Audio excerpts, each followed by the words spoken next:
rada seznanila z dobro novico tudi iz tega področja.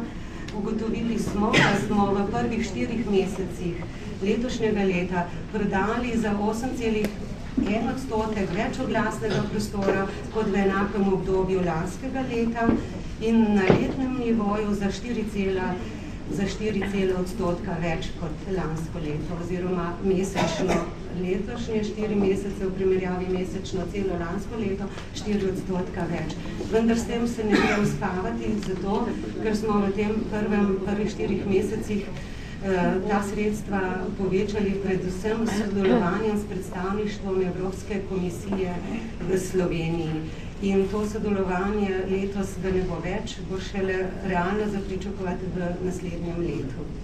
Tako da se bomo morali na tem področju še zelo prizadevati, da bomo dosegli realizacijo finančnega načrta.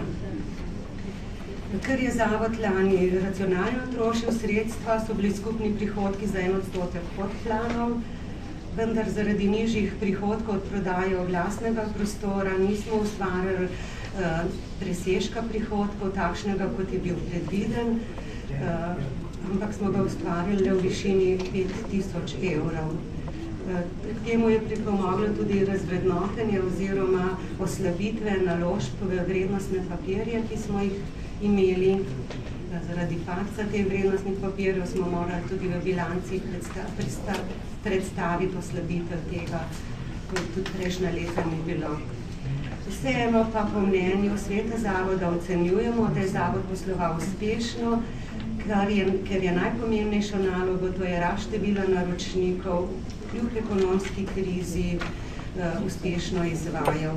S tem ukrepom, to je, da smo dvignili ceno letos, ne bi prebrodili, tako vsaj upamo, to krizo oglaševanja in pa tudi začeli z novimi dejavnostmi, ki smo jih že začeli. Dejansko računamo, da jih bomo lahko celo leto izvajali nove dejavnosti, kot so predvsem svetovanje, pa še druge dejavnosti v letošnjem letu, nove dejavnosti.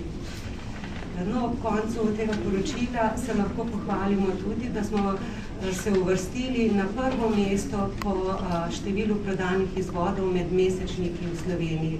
To raziskavo je naredila Slovenska oglaševalska zbornica na podlagi raziskave prodajne naklade tiskanih medijev, revidirane prodajne naklade, tako da so revidirali vse to prodajno naklado posameznih medijev in, kot rečeno, smo mi med mesečniki na prvem mestu.